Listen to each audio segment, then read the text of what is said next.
Bonsoir à tous et bienvenue. Voici les titres de ce vendredi. Les toilettes publiques mal entretenues sont légion à Abidjan.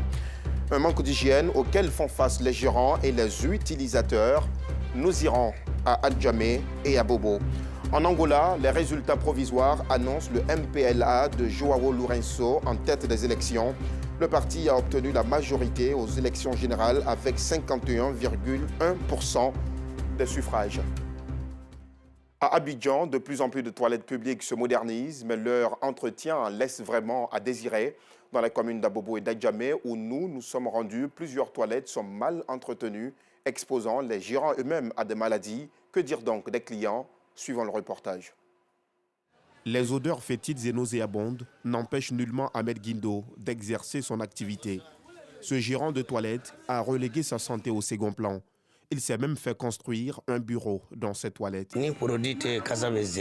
Sans les produits, bien sûr que les odeurs nous gênent. Nous ne jouons pas avec les produits. Le javel, les savons de tout type et les déodorants ne manquent pas. On nettoie bien l'endroit pour tuer les microbes. Les toilettes en question, les voici. De l'eau qui coule sans discontinuer. Aucun toit au-dessus des salles d'eau. Ou tout au plus, ces objets de fortune qui risquent de tomber sur les clients. Pour éviter de contracter de graves maladies, le gérant des toilettes a une astuce. Tous les 3 jours, nous buvons du lait. L'odeur du javel est susceptible de nous rendre malades. L'entretien des toilettes publiques, selon Ahmed, n'est pas chose aisée. Il se défend donc comme il peut. La facture d'eau augmente de jour en jour. Certains mois, nous sommes autour de 60, voire 65 000. C'est pourquoi nous imposons 100 francs à certains clients. Ces toilettes, généralement dans un état insalubre, sont fréquentées à la fois par des hommes et des femmes, sans aucune précision sur les portes. En ce qui concerne le manque d'hygiène, certains clients sont clairs. Un jour, on vient trouver que c'est propre, mais c'est un jour aussi, c'est sale. Ce que je peux dire, simplement, il faut l'hygiène. Un coin où tout le monde est, il faut l'hygiène. À Abidjan, de plus en plus de toilettes publiques se modernisent. Mais au-delà des carreaux et autres couches de peinture, l'hygiène n'a pas suivi l'évolution, visiblement. Les appareils de seconde main font de plus en plus le bonheur des Ivoiriens. La plupart d'entre nous préfèrent acheter ces appareils parce qu'ils coûtent moins cher ou pour leur qualité. Dans la commune d'Adjamé, de nombreux jeunes se sont spécialisés à la réparation et la vente de ces appareils. Suivons ensemble le reportage de Joël Gosset. Le paradis des appareils de seconde main, c'est ici, dans la commune d'Adjamé. Ou du moins, c'est la bonne adresse pour acheter des articles d'occasion. Mixeurs, micro-ondes, équipements de musique, réfrigérateurs, fer à repasser, cuisinière à gaz. Bref, tout y est pour le bonheur des amoureux des appareils de seconde main. Mathieu est un habitué des lieux. C'est pas ma première fois de venir faire des achats dans ce magasin. Il y a des deuxièmes mains qui sont bons. Tu prends, mais ça dure. Après plusieurs essais, ce fer à repasser est à son goût. Christophe, la cinquantaine révolue, vend des ordinateurs sur ce site depuis 2006. Côte d'Ivoire, c'est mon ami qui m'a fait connaître. Puis en 2006, je suis venu installer. En 2006, on avait moins de 20 personnes qui veulent importation. Jusqu'à après la crise, ça commençait à prendre. Et les gens ont compris que normalement, deuxième main, là, même si on dit deuxième main, en temps, ça marche. Sa passion, il l'a transmise à sa fille, Pamela. J'ai un BTS en communication, mais ça n'a rien à voir même. Mais c'est quelque chose que j'aime beaucoup. Ces commerçants, en majorité, sont des ressortissants de la CEDEAO. Les plus nombreux sont les Nigérians, suivis par les Maliens et les Ivoiriens. Ibrahim est un réparateur de réfrigérateurs. Il possède aussi un magasin de vente d'appareils d'occasion. J'ai commencé à les petits réfrigérateurs, mais Dieu merci, aujourd'hui il y a 2 magasins. Bon, l'autre là, il fait la réparation, ici il fait la vente. Il faut connaître d'abord avant de vendre. Parce que si tu ne connais pas, tu ne peux pas vendre. Ce couloir est réservé aux réparateurs d'appareils électroniques. Thibault est un réparateur d'ordinateurs de tout genre. Les gens viennent me donner l'appareil pour la réparation. Mais souvent, comme il le dit, moi, je préfère changer les pièces d'abord. Voilà. Maintenant, s'il ne trouve pas de pièces de rechange, en ce moment, on essaie de voir si on peut réparer l'appareil. Il y a d'autres aussi qui viennent, n'ont pas assez d'argent. Quand ils partent des pièces de rechange, ils préfèrent réparer. Donc dans ce cas, tu essaies de réparer si tu as pu, Dieu merci. Maintenant, si tu n'as pas pu réparer, ça aussi, parce que ce n'est pas tous les appareils qu'on peut réparer. Dans ce milieu, on trouve également des dames. Gloria, de nationalité nigériane, est bien connue dans cette ruelle. Chacun a son prix, il y a pour 10 000. Souvent, on gagne pour 8 000 aussi. Comme ça, je peux voir ça au moins 10 000. Comme ça, je peux voir ça à 10 000. Comme ça, au moins 15 000, comme ça. C'est que s'il y a les lots complets, deux ensemble, on peut vendre ça à 20 000. Joël, voisin de Gloria, nous explique que les appareils de seconde main ont une durée de vie raisonnable, contrairement aux idées reçues. Ce qu'on voit ici, c'est les trucs, d'abord original, et puis c'est durable. Quand ils font soulevage, c'est un truc vraiment, c'est très bon par rapport à ce qu'on vend aussi dans les magasins. Si l'emplacement du lieu de vente de ces appareils, selon certains, n'est pas sécurisé, les commerçants, eux, se sentent en sécurité. Ici, il y a la sécurité, on n'agresse pas, puisqu'il y a la gendarmerie à côté. Ça fait que tout passe bien. Il est clair que la commune d'Adjamé, en plus des autres activités commerciales connues de tous, est également réputée pour le commerce d'articles de seconde main, notamment les appareils électroniques. Mais que dit la loi sur ce commerce ? À ce sujet, l'activité commerciale est régie en Côte d'Ivoire. En ce qui concerne le commerce des articles de seconde main, la loi numéro 2016-412 du 15 juin 2016 relative à la consommation, section 3, vente directe de produits déclassés pour défaut, indique à l'article 19 que les ventes directes aux consommateurs ou la commercialisation des produits déclassés pour défaut, réconditionnés, réparés ou d'occasion sont soumises à l'autorisation préalable du ministre chargé du Commerce et du ministre chargé de la Santé. Les conditions de cette autorisation sont déterminées par décret. Ces ventes doivent être clairement et distinctement mentionnées comme telles sur les factures remises aux consommateurs. Une chose est sûre, les clients ne se posent pas beaucoup de questions sur la réglementation relative au commerce des articles de seconde main. Ces articles font leur affaire du moment où ils ne coûtent pas cher et fonctionnent. Voilà de quoi donner des idées d'activités génératrices de revenus à certains, bien sûr, tout en respectant les règles, comme l'a prescrit tout à l'heure Joël Gosset. Kylian est le bébé le plus rapide du district d'Abidjan. L'enfant est arrivé en tête de la course qu'il a opposée aux autres bébés dont l'âge varie entre 6 et 10 mois. La compétition s'est déroulée dans la commune de Yopougon et vise à divertir ces tout-petits. Regardez comment notre futur Arthur Sisségué est arrivé en tête. Bébé Kylian, 10 mois, pourrait être le futur Gabriel Tiako ou Usain Bolt. La prochaine étape sera sûrement la course à pied. Il vient de remporter le prix du bébé le plus rapide à 4 pattes du district d'Abidjan. Mon enfant est très rapide, mais c'est un jeu. On ne peut pas dire c'est pour moi qui va gagner, c'est pour l'autre. Il dit seulement que le meilleur gagne. C'est un jeu très amusant et puis c'est intéressant. Dénommée Baby Royce, cette compétition initiée par la plateforme Yas Holding vise à divertir les tout-petits.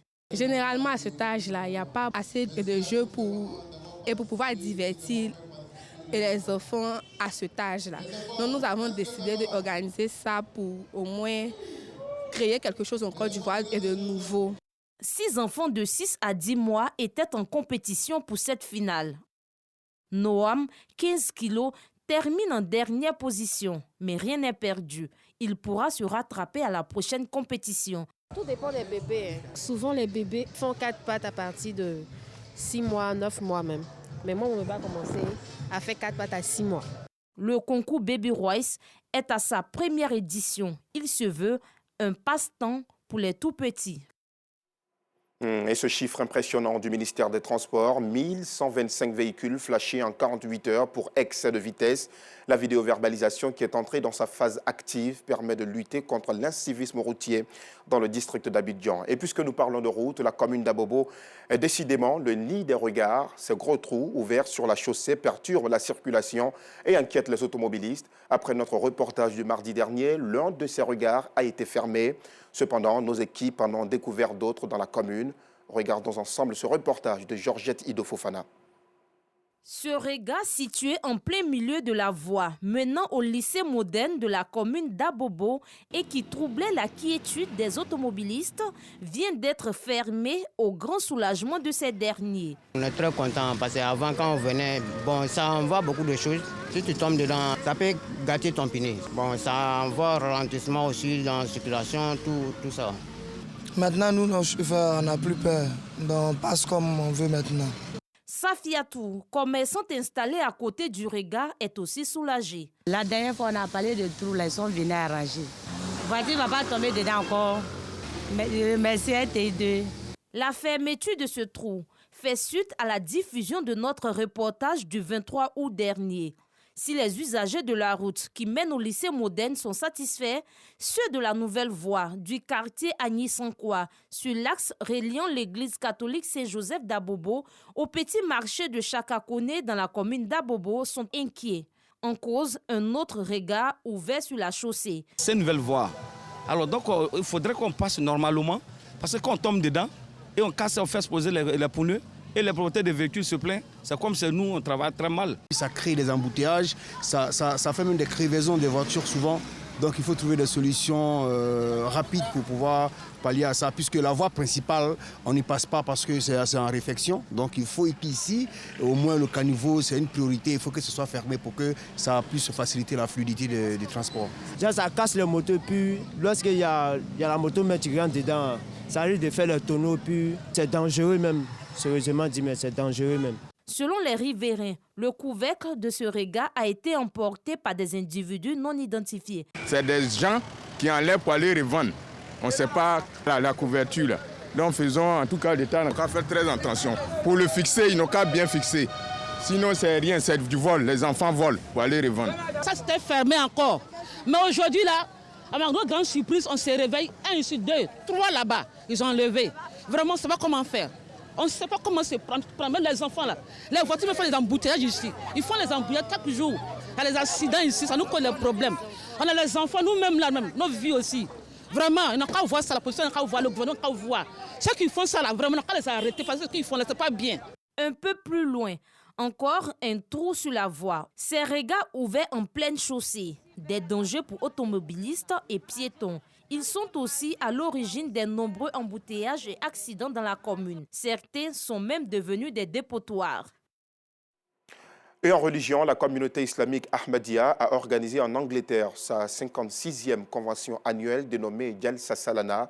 Les réflexions ont tourné autour de la lutte contre le terrorisme, la paix et la cohésion dans le monde, ou encore la bonté et la générosité. Reportage. L'importance du Saint-Coran, l'importance des invocations pour la paix dans le monde, la lutte contre le terrorisme, entre autres problématiques développées à l'occasion de la 55e convention annuelle Jalsa Salana de la communauté musulmane Ahmadiyya, tenue en Angleterre. Le guide spirituel de cette communauté, le calife Hadrat Mirza Masroor Ahmad, à ce grand rendez-vous islamique, a profité pour exhorter et sensibiliser les fidèles musulmans dans leur ensemble à plus de responsabilité dans leur comportement, mais surtout à être des modèles dans la société. L'islam a beaucoup de sollicitude pour la femme. Pour plus d'harmonie dans nos sociétés, il faut respecter la femme et lui accorder toute sa place. Aussi, est-il important de respecter et de donner à son prochain beaucoup d'amour et lui témoigner toute son affection pour plus d'harmonie dans nos sociétés. Hadrat Mirza Masroor Ahmad n'a pas manqué d'inviter membres et responsables de la communauté Ahmadiyya à tourner le dos à la violence et à la haine sous toutes ses formes. La guerre, la haine, la violence et les conflits doivent être bannis de notre société. Dieu est amour et nous sommes tous ses enfants, car nous avons été créés à son image. Il faut donc s'aimer pour éviter toutes les crises constatées à travers le monde. Le message du calife, bien perçu par guides et fidèles de cette communauté venus de toutes les contrées du monde, y compris de la Côte d'Ivoire, à cette rencontre religieuse internationale qui a vu la participation de plus de 27 000 fidèles, des prières et des bénédictions ont été adressées à Dieu pour la paix, la cohésion et la stabilité dans tous les pays du monde. Vivement que ces prières soient acceptées par le clément et le miséricordieux. Dans l'actualité sportive, le renouvellement des partenariats entre la RTI et les fédérations se poursuit. Après le football, c'est au tour de la fêtière du basketball de signer un partenariat d'une durée de 2 ans avec la télévision nationale. Les attentes de la FIB sont grandes, mais la RTI, qui sait si bien le faire, entend bien évidemment les combler, comme nous le rapportent Moyabi Diabaté et Aude Alekbe. À travers cette signature de partenariat, la radiodiffusion télévision ivoirienne et la Fédération ivoirienne de basketball viennent ainsi de formaliser une longue relation de collaboration qui démarre dès ce week-end avec la diffusion des matchs des éliminatoires du mondial de basketball sur les antennes du groupe RTI. On a scellé formellement ce partenariat qui a été signe de confiance entre les deux parties, c'est-à-dire la Fédération ivoirienne de basketball qui essaie tant bien que mal d'apporter de l'événement de qualité à l'ensemble des Ivoiriens et la RTI qui réussira à démultiplier l'audience et à créer de l'intérêt pour toute la jeunesse et pour toute la Côte d'Ivoire. Grâce à ce partenariat, c'est le basketball et la RTI qui vont aller de l'avant.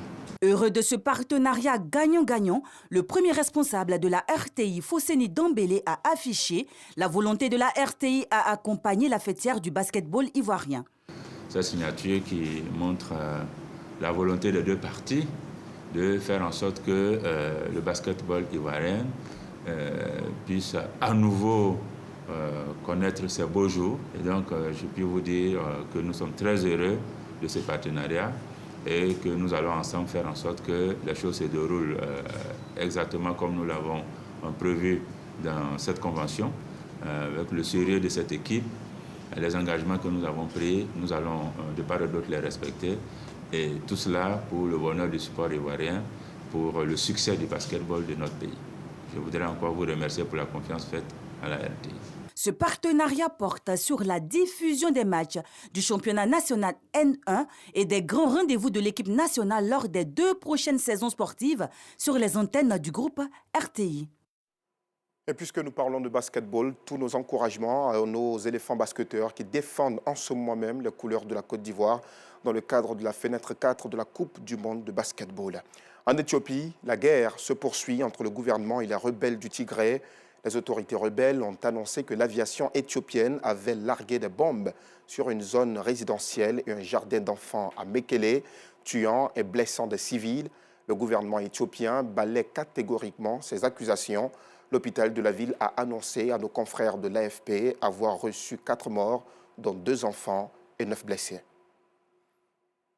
En Angola, les résultats provisoires annoncent le MPLA de João Lourenço en tête des élections.